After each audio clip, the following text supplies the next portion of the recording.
feeling is on the right and they didn't make a connection. And that's what consciousness is holistically, which would make you a genius. So how do you balance it out?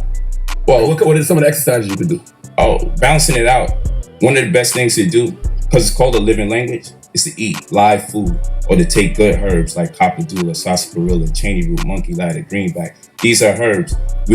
Every taste corresponds with a healing modality. So what happens is cancer is high in our community because we don't eat bitter food. Bitter corresponds with anti-cancer agents. The more bitters you have, the least susceptible and prone you'll be to cancer. We're talking about being alive again. Being alive is predicated upon having a megahertz frequency of 72 to 90 via the brain. If the brain is powered at 72 to 90 megahertz, scientific fact by Dr. Taino, who scaled frequencies of the human body in 1992. So you can look it up as a source, but he's not the only source. 72 to 90 megahertz causes the body to be healthy, right? Scientific death, which a lot of people walk around here scientifically dead. Scientific death, which a lot of people walk around here scientifically dead, starts at 25 megahertz. Cancer starts at 42 megahertz. Disease in general starts at 58 megahertz. Candida is 55 megahertz. If a person has cancer, they're on a 42 megahertz frequency. Geniuses vibrate at 80 megahertz upward. Health in general is 72 to 90. So what we're talking about here is keeping the body alive, but we have to eat the right foods that invoke a higher frequency of thought. Are living their best life, but the reality is we have to die our best death, because from the time you're born, you start dying. So we got to take this consideration. A lot of people say there's life after death, but this life after death, then that means that this is death and life comes after. But I say this to give people perspective, because a lot of times people be talking to me like, yo, you talk about death so often. But the reason why I got my abundance is because I don't run from death, I study it. My goal is to die a scientific death. That's my goal. Okay, wait. My goal now is to I can die just be a slow here. scientific death. Y'all gotta understand Look at this. Wait a minute. What's a scientific death? All right, we see the name of this video. The first clip I seen on the Breakfast Club was a couple years ago, and I knew exactly where he lifted that from. And then I found this other clip the other night. It just came up on my YouTube. And so we're going to dive into a lot of the questions, but I want to deal with things in order. So the first thing he was talking about was this guy named Dr. Taino. So I had to do a little research on him and found out that his name was Dr. Bruce Taino. So let's go into Dr. Bruce Taino, because he mentioned scientific death first in the Breakfast Club. So let's look at Dr. Bruce Taino.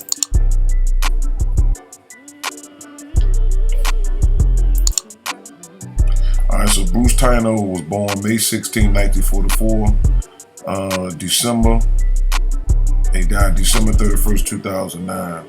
The late Bruce Taino received his formal education at Eastern Washington University, majoring in biology as part of the curriculum. Bruce spent a year traveling the world collecting and cataloging field data and food crops in various countries. In the early 60s, Bruce began his career as a plant breeder and microbiologist. During that time, he developed many food crop and flower seed varieties for seed companies around the world. Early in this career, Bruce came to realize that conventional NPK growth practices and overuse of agricultural chemicals would destroy the Earth's natural ecosystem, lowering crop productivity and the nutritional value of our food. So just give you a basic, and he created what's called a Taino Technology and Technique Inc. So basically he was into crops and other things like that. But we're going to go further because he did more than that. Alright. Alright, let's go to the next one. The wavelength quantum blog. Let's go into it.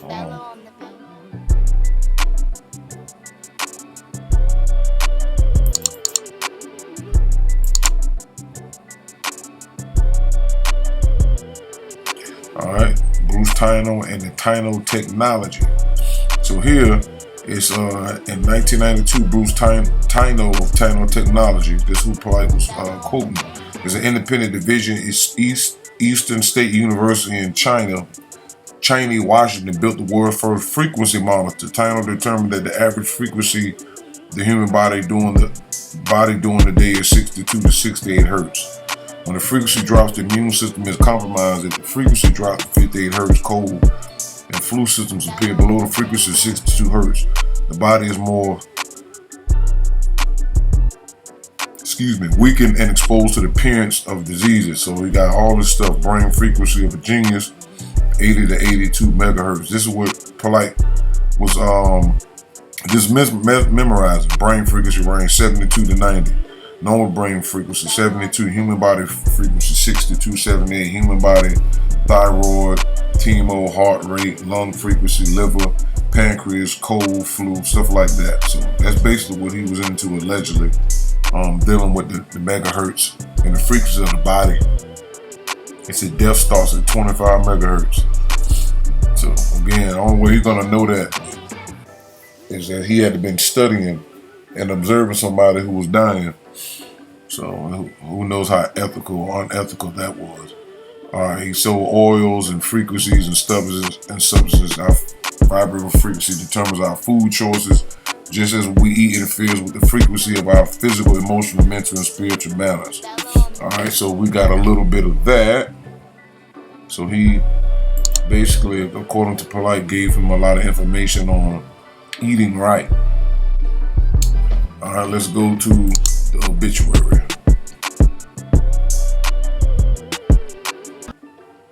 You know, I have to go all the way. Alright. Bruce Dale Tino. Alright, Tino, Bruce Dale Tino, age 65, died at his home in Cheney, Washington, December 31st, 2009, after a fierce battle with cancer. And that's very interesting because Polight is sitting up here quoting a guy that invented a frequency machine that will tell you how high the frequency of the body should be to avoid diseases. And if it's below the so-called megahertz, you subject to diseases. You know, this is the type of stuff I'm saying. You know, again, this is just like right now in the so-called the dying of the conscious community. You got all these people who are teaching, but they're not following what they're saying. Just like preachers, they teach one way and do something else. Just like Dr. York, they say one thing and do something else. So, like I said, I don't know the real circumstance behind this individual situation, but you know, I thought that was quite interesting that he died from cancer, which is a disease. So I guess his machine didn't work. I mean, it's just too much. Y'all can go follow it up if you want. All right, let's go to the next time. All right, now we're finna go to the nature book quotes, because this is where the idiot got the quote from. He's saying things and that's not what it means. And that's, again, none of these followers of Dr. York can comprehend what the nature books really is conveying. So let's take a look.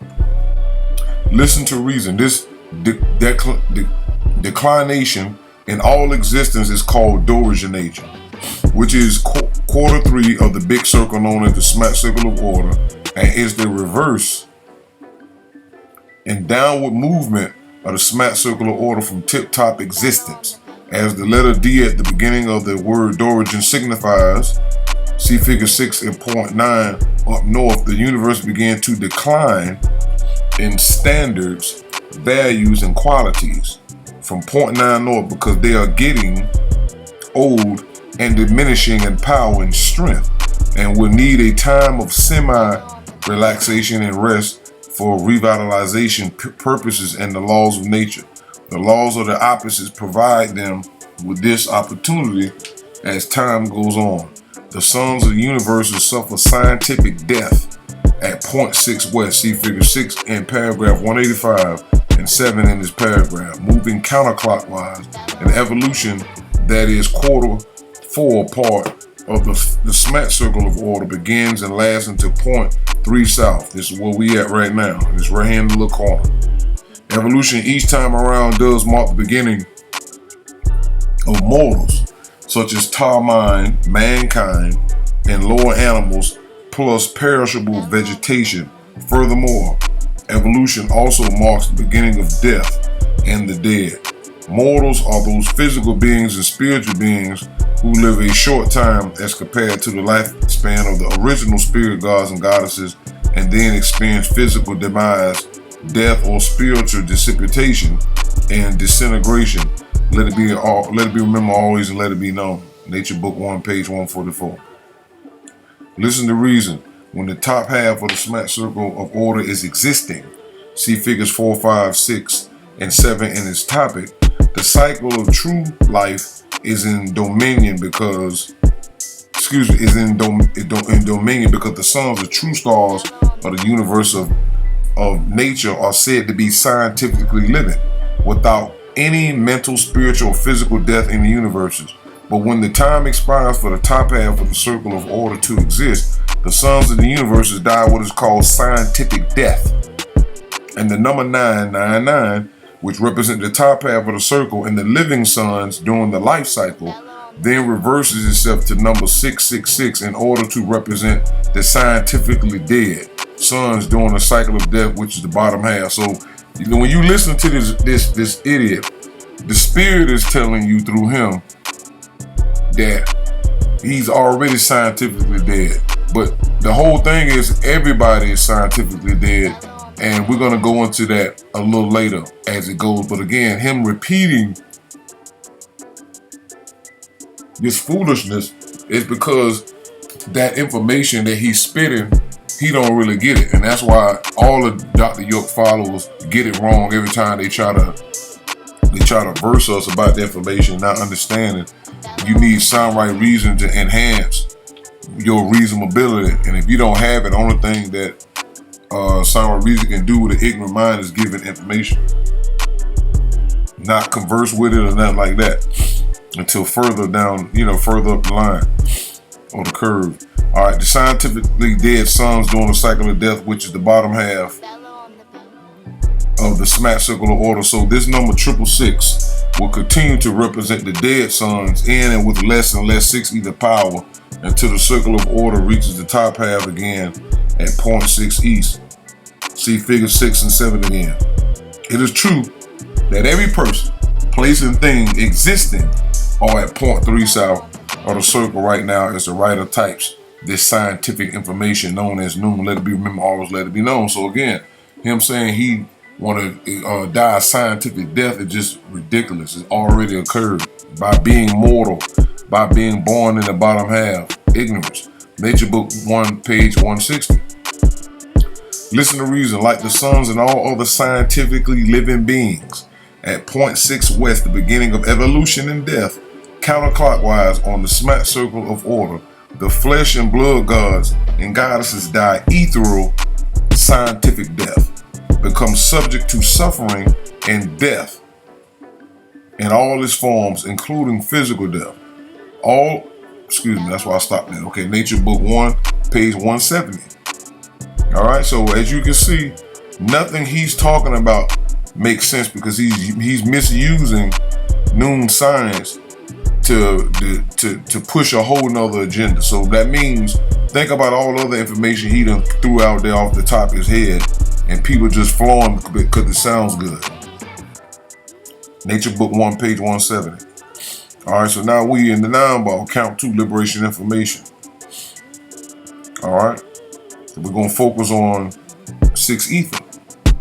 All right, so 6 ether is 9 ether in death. To put it another way, when 9 ether dies, it becomes 6 ether, as stated in count 1 of the book list, the 9 ball. 9 ether is the completed combination of all existing gases and chemicals, and there could be nothing more powerful. This is why 9 ether is the original creator or grower in Ethiopian culture creation means growth. Therefore, 6 ether is the reverse formula of 9 ether. 9 ether is the formula of life, and 6 ether is the formula of death. And this means that the original life-giving gases and chemicals in 9 ether dissipate and lessen to the point of ineffectiveness, and this marks the death of 9 ether. The true Ethiopian forces in nature, then evolution began in force like a body gets cold and starts to decay at death. 6 ether is the force of evolution and the forces of the zodiac called Leviathan, dragon, serpent in the Caucasian Bible. 6 ether controls and ruled during the evolutionary cycle on Earth by way of the moon. The evolutionary cycle is the cycle of death in the universe, and it contains an 18 million period. After this period of time, evolution reverses and mankind revolves back to monkey, and evolutionary Ethiopian revolve back to pygmy. 6 ether is the energy of the universes when the universe is dead, that is, in its death cycle. When the prominence of 6 ether breaks forth from the sun at death of the universe and reaches the Earth's magnetic field, it interferes with the Earth and Moon in their living courses, and the great deluge on Earth called Noah's flood takes place. The Moon, which is a living universal body at the time, the beginning of evolution, stops turning on its own axis and thereby becomes waterless, by which means it becomes a dead universal body that converts 6 ether from the sun to deeper and greater negative forces, which is development of evolution until it reaches its climax and goes in the Caucasian race. 6 ether is the zodiac, conscious death gases of the universes in the atmosphere of the universe, and takes the form of animals and flesh and blood on the planets. And the head of the zodiac, the animal world, is mankind. 9-ball book 2, numbers 36 through 38. Now we finna go into the mundane science terms of how this translates. Okay, so now we finna talk about 6 ether and evolution in mundane science. Okay, so we know that 6 ether changes things from life to death. All right, so we're gonna go into the first thing we're gonna check out.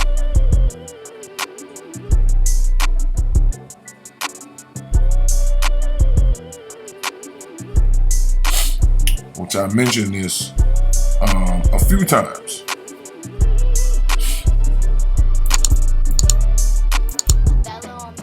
All right, so we're going into evolutionary radiation.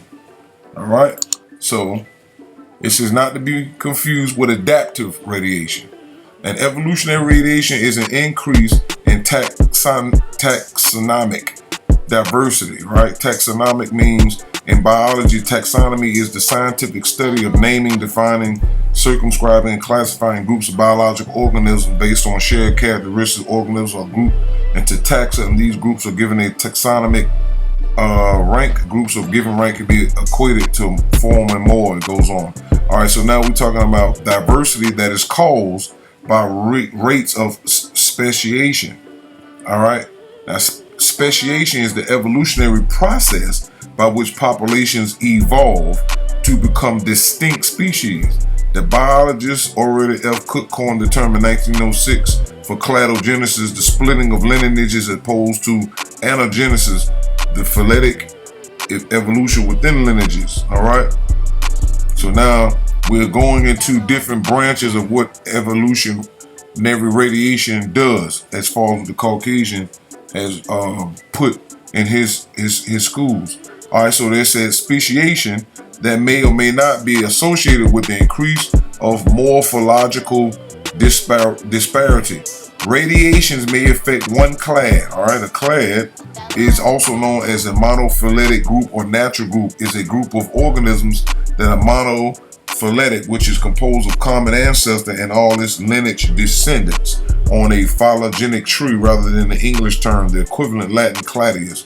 All right, so basically saying a clade is a bunch of different animals or some type of organism that share a common ancestor, and then they break off into different versions from what they start. So this is what evolutionary radiation does, aka 6 ether. All right, so it said, or it's a clade or many, and may be rapid meaning fast, or gradual, where they are rapid and driven by a single lineage adaptation to their environment. They're termed adaptive radiation. All right, adaptive radiation in evolutionary biology, adaptive radiation is a process in which organisms diversify rapidly from an ancestral species into a multitude of new forms, particularly when a change in the environment makes new resources available. All right, alters biotic interaction or opens new environmental niches. All right, so you got examples. You're talking about the Cretaceous period. All these numbers they got is too far. That's not that too. The numbers are too high. All right, placenta mammals, the extinction of dinosaurs at the end of the Cretaceous age, shrews, the Eocene. These are different forms of radiation. You got the Cambrian explosion, which Newt was doing some research on that. That deals with the 6 West cataclysm, most likely. The Avalon explosion, which I'm looking into that. The Great Ordovician biodiversification event, the Mesozoic, Cenozoic radiation, the radiation of land plants after their colonization of land, the Cretaceous radiation of angiosperms, and the diversification of insects, and radiation that has continued almost unabated since the Devonian 400 million years ago. All right, which is, again, all this is too far of time to be going on, because you need all this energy that it requires to fund this stuff. All right, so let's look at this. Let's go to the next one. So now we started with evolutionary radiation. All right, next time we're going to go into adaptive radiation, right? So we read a little bit earlier where it tells you in evolutionary biology, adaptive radiation is a process in which organisms diversify rapidly from an ancestral species into a multitude of new forms. So remember, evolution is the winner section of the SMART circle, and it also is undoing what Dorigen had done. So it changes things. All right. Particularly when a change in the environment makes new resources available, alters biotic interaction, or opens new environmental niches. All right, that's basically ecology. A niche is the match of species to a specific environmental condition.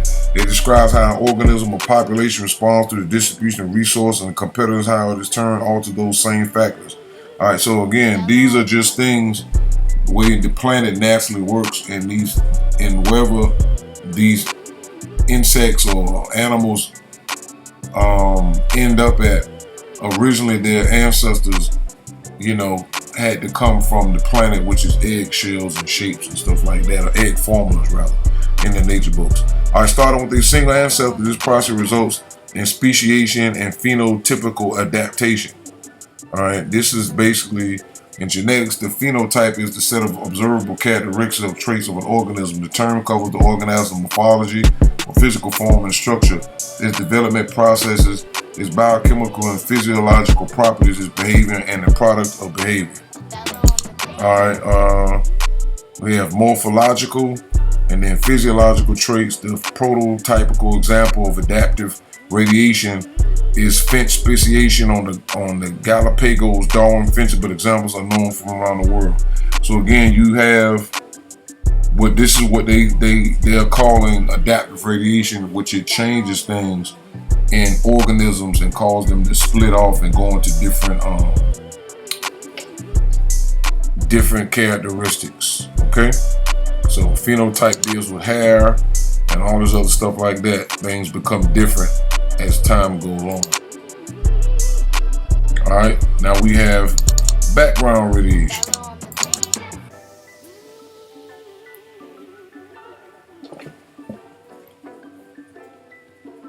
Background radiation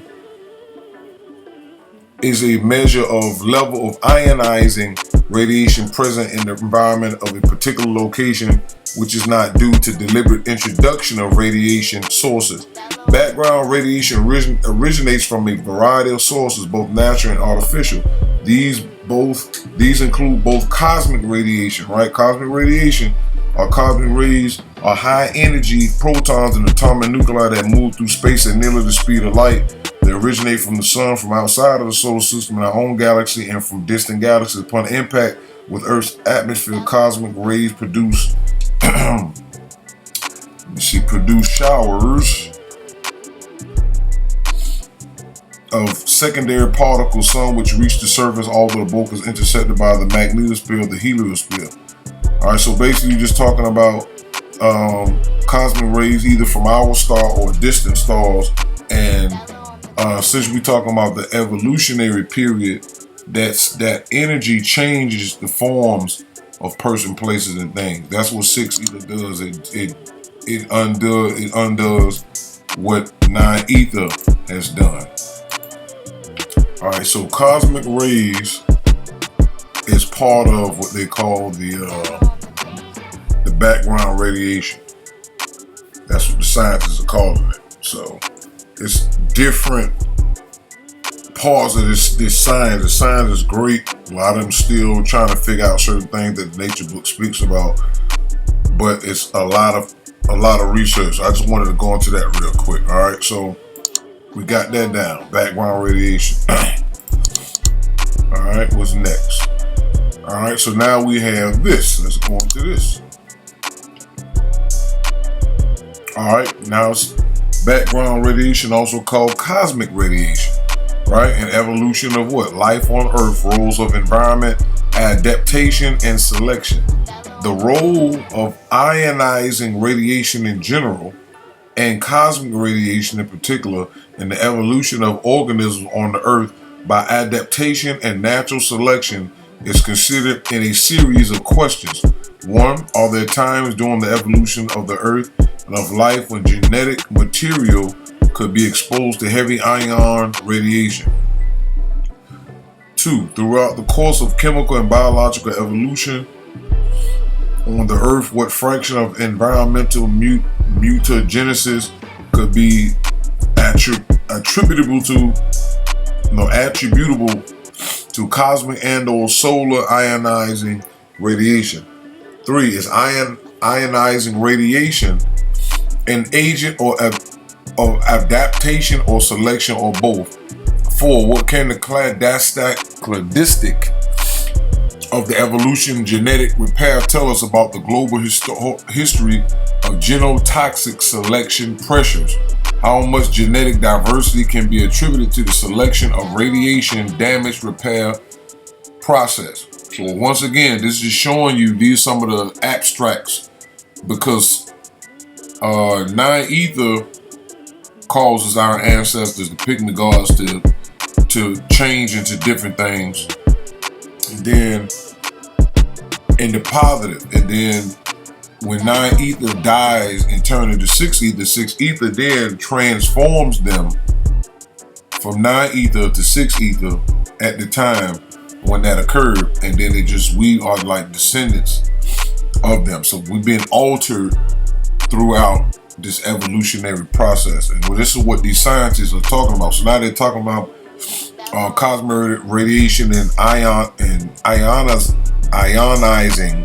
radiation. All right, so this is just some of the things that come with it. This is just to support that scientists do know that the sun alters life, not just creates it. And this is what our ancient ancestors knew. And this is why I put out a book called Our Sun as a Creator that explains a lot of things as far as how the sun created plants and animals and things like that. All right, so let's move on. All right, now we're dealing with this article.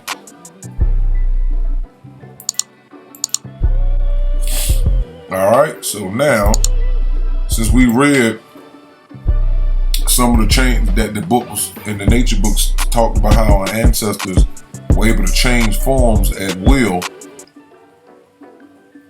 and they was able to utilize the powers of the sun to change into forms of animals or whatever form they wanted to, because the sun has all of that in his power, and so does the earth. So the pygmy gods were able to become anything they wanted to become without the nature of whatever that they were taking the form of. All right. So let's look at this right here. It says biological. This is a Journal of Chemical and Pharmaceutical Research, 2016. It says the biological effects of background radiation and their risk of humans. So this is showing you what this stuff can do to human beings at this point. It said radiation is in our environment, and since the formed Earth, life has evolved in the presence of a significant level of ionizing radiation. This radiation comes from cosmic, the terrestrial, and even from within human bodies. It is in the air, food, water, and the materials used to build homes, brick and stone homes, who have higher radiation levels than wood homes. The natural radiation that is always present, known as background radiation. Background radiation levels can vary from one location to the next. So this stuff just start going into up in modern day terms, but I just wanted to let you know that background radiation, which is outside the earth, and they saying is also inside the earth and inside of humans. This goes right into what the Bible interpretation speaks about when it says that, I think it's the BIE or the non-bar. It says that the Ethiopian race has a sun inside of us.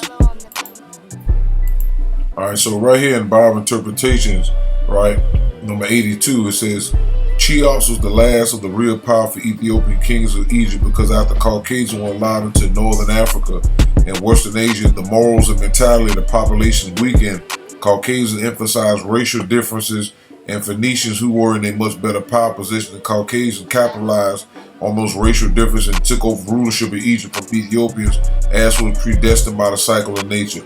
The Phoenician race has always been closer to the Ethiopian race ever since mankind evolved. The Ethiopians became identified with man closest of all the races, because the Phoenician people represented the sun god for Leviathan. Ethiopians are the strongest terrestrial, meaning earth, sun force by nature. This means Phoenicians used to worship the Ethiopians long before the Romans and Jews and other Greeks did. All right. Cheops became an incarnation of the Phoenician gods called Ra and Tahuti. So again, we also have a celestial origin as well. So we definitely represent the sun. Our hair and all that stuff goes back to that. All right.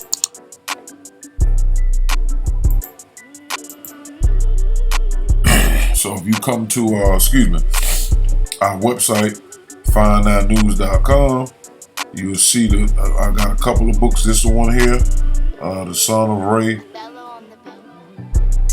Son as a Creator. We got a book on our hair, 1 and 2. The Gases of Nature. We got a couple of books, but definitely the one that deals with that on this particular topic would be this one, The Son of Ra.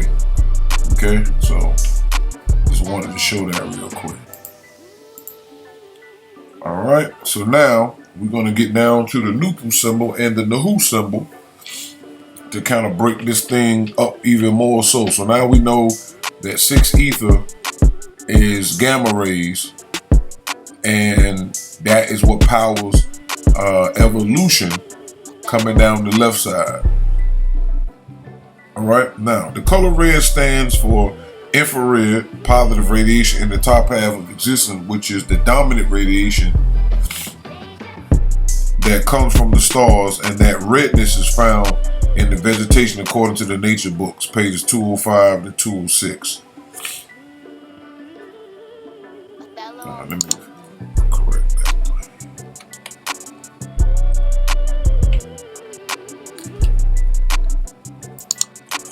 Alright, so let's read.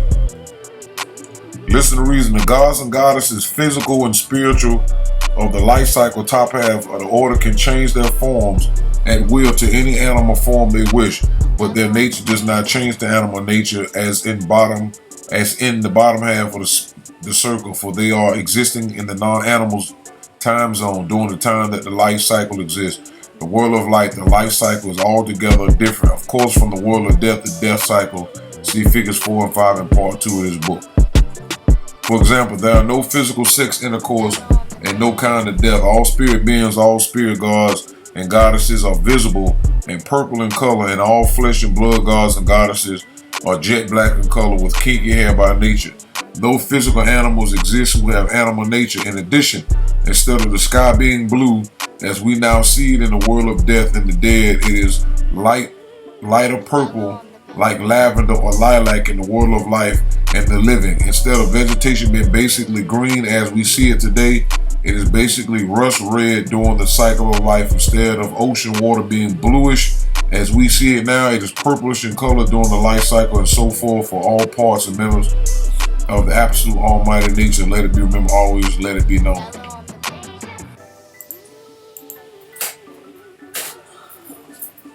All right, Nature Book 1, pages 205, 206.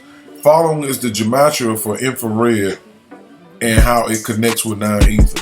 All right, so, I work with the gematria and the numbers and all of that. And here you see 9 ethers come out the 9. 999 comes out the 9. And EMR just stands for electromagnetic radiation. That's the acronym for infrared. All right, so if you watch some of my old videos, you'll see how I made this connection. All right. EMR stands for electromagnetic radiation, which is another name for infrared. All right, and it's on page number 9. Go figure that. All right, so this is the Nahus. All right, the bottom half where the Z sits, called Zupu, is the zone of 6 ether called gamma radiation. Look at the gematria. All right, so we get down here, gamma radiation comes out to 9999. 6 ether come out to 9999. So don't get confused and jump out the window and say, how can this represent 9 if you're saying that gamma radiation is 6 ether? I already told you gamma rays are green. 6 ether is green. All right. These are some videos back. You have to go back when I get into that. All right. The reason it's 9 because in the bottom half things are in the reverse. All right. Listen to reason. As is given, the top 9 symbolizes 9 in original space of the universes. The center 9 represent 9 in original matter of the cosmos. And the bottom 9 stands for 9 in original time of the circle of order in the positive. When the 9s are turned upside down or reversed, they become 666. 6 is secondary space, 6 is secondary matter, and 6 is secondary time. In the negative of the smack circle of order, because of the facts in these paragraphs, is one reason why nature science maintains that the Ethiopian race is the original ethnic race of the universe. Therefore, the solar node, see figure 15 again, in these writings is the symbol of Ethiopian race originality, power, uniqueness, and identity. The number 999, the number of the Ethiopian race positive force of nature, constitutes the powers in the top half of the original circle, and it's called Nupu. And the number 666, the all races negative forces of nature, constitutes the powers in the bottom half of the same circle, is indeed known as Zupu. So let it be remembered, always let it be known. Nature Book 1, pages 154 to 155. So again, when you reverse it, or if you took it and turned the Zupu symbol, if you took this, because we got a pictures of this where you got 3 9s up here and you got 3 6s up here. And Zupu is the opposite of this, so it's just a reversal of this. So if you turn this thing and flip it up, the 6 will be up here, and the 3 will be up here because of where the smack circle rolls. Even though 666 starts from here, and it go 5, 4, 3. But this is the domain of 6, which is the reverse of 9. Even if you didn't do nothing but left it how it was, 999's up here, 666 down here in the reverse. You're already in the reverse. I'm just trying to give you a visual. All right. We get back down here. The followers of Dr. York, who are still plagiarizing Afro Unu books, have this same green light energy as a good thing in their doctrine. Notice the green color. All right, so once again, the Zoop is the bottom half in the domain of 6 ether. You got a picture of York with the green aura around him. Okay? Here's some of one of their meditations for the ancient mixed order Melchizedek. Notice the green. This is, again, trying to tell these pedophile worshipers that this is 6 ether. This is the green one. Y'all don't understand what y'all talking about. Right? See? The green aura. Melchizedek, the green. 6 ether deals with deception. And we at 3 south. So 6 ether has perfected itself. But all this is foolishness. Right? Got Anu, a picture of York. He just had himself drew a little different. Alright?